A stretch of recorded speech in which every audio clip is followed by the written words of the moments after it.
Angoulême, ville bien sûr de la bande dessinée. Et nous avons rencontré, avec Bradford, une jeune femme pleine de talent et qui nous a fait découvrir sa petite boutique au cœur d'Angoulême où elle expose ses œuvres.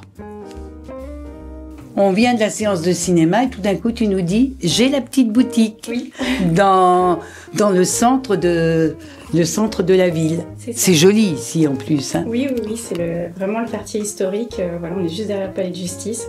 C'est-à-dire c'est l'art partout. Voilà, c'est ça. C'est pour ça que tu as choisi. Hein. Oui. Alors, une belle rue calme, voilà, des murs peints autour. Mais c'est trop mignon ici. Et alors montre-nous comment tu travailles. Alors tu nous as parlé de l'encre de Chine. Oui, je travaille à l'encre de Chine et au pinceau directement. Oui, alors ça c'est une encre de Chine que tu as achetée ou que tu as faite? Alors celle-là je l'ai achetée, mais sinon je fais mes propres encres de Chine où je fais mes mélanges à partir de pigments. Et du coup ça me crée justement une petite encre que je peux utiliser comme ça. Et après directement l'appliquer. Tu dois avoir tout le temps envie de dessiner. Oui. Hein? Ah oui, sinon j'aurais pas fait ce métier. Non mais puis même quand tu vas quelque part, t'as pas un carnet, puis... Si, j'ai un carnet pendant tous mes voyages. Je fais des petits croquis des fois de ce que je trouve super beau, l'architecture, les paysages. Qu'est-ce qui t'a marqué dans tes voyages? Les gens. J'aime bien voir les gens. Aux terrasses ou les choses comme ça, sur les altitudes, les bords de plage, c'est génial. Oui, oh bah ça c'est... Oui, c'est un bon endroit pour observer. Là, tu nous fais des oiseaux, mais tu dessines beaucoup de personnes? Principalement des personnes. Des personnes. Et surtout des femmes, mais aussi des hommes. J'ai tout un univers centré sur juste le personnage qui se dessine au centre. Et puis après, voilà, j'aime bien faire beaucoup d'oiseaux. C'est bien. Et des petits poissons aussi. Ah, t'aimes bien les petits poissons? Oui. Ah. C'est assez zen. J'aime bien le côté japonisant aussi de tout ça, de l'encre. En voyant un dessin, trouve son compte. Oui. Autant en plus tous les âges, même les enfants. Bien sûr, surtout les enfants. C'est pour ça aussi que Saint-Exupéry marche aussi bien. Moi, je l'ai étudié, j'avais 10 ans.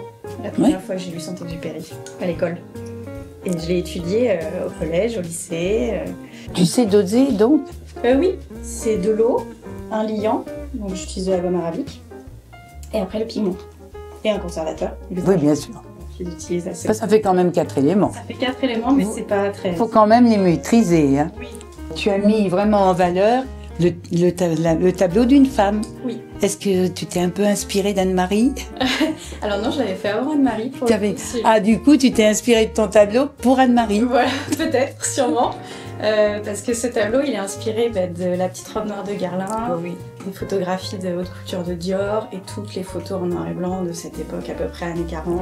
Qu'est-ce qu'on t'a proposé déjà comme... Une chose géniale. Du genre on m'a demandé les portraits de chiens et de chats. De chiens ou de chats, des propriétaires. Dis donc, pour les chats, t'as dû bien t'amuser parce que comme c'est des dégradés sur le pelage. Oui, ça je m'amuse beaucoup. On m'a demandé le portrait aussi de deux jazzmen américains. Voilà, en noir et or, vraiment là, avec les instruments tout dorés. Ah, ça doit être... C'était super. Avec saxophone? Saxophone et trompette. Ah oui. On m'a demandé aussi des portraits de famille, un peu plus classiques, mais on m'a aussi demandé de faire toute une BD pour les 90 ans d'une dame qui avait fait des voyages en Jordanie quand elle était plus jeune. Et du coup, on m'avait donné les textes qu'elle avait écrits. Et du coup, j'ai mis en BD et en images, en illustration, les textes qu'elle avait écrits. Ah, ça, c'est intéressant comme travail. C'était super beau à faire aussi. T'as mis longtemps? J'ai mis 1 mois et demi. J'ai demandé au client s'il avait des photos de cette dame. Forcément, il en avait, c'était sa grand-mère. Et puis, plein de petites choses aussi que je demandais sur la Jordanie pour être sûre de ne pas me tromper dans les images que j'allais faire de l'époque. Parce que c'était les années 30. Merci beaucoup, Margot. C'était un plaisir de te connaître. Tout ça, c'est grâce à Pamela. Oui, voilà. Pamela, Anne-Marie, Saint-Exupéry. Voilà, ça fait faire des belles rencontres. Alors, continue sur ce chemin-là parce que franchement, c'est bien. Merci beaucoup.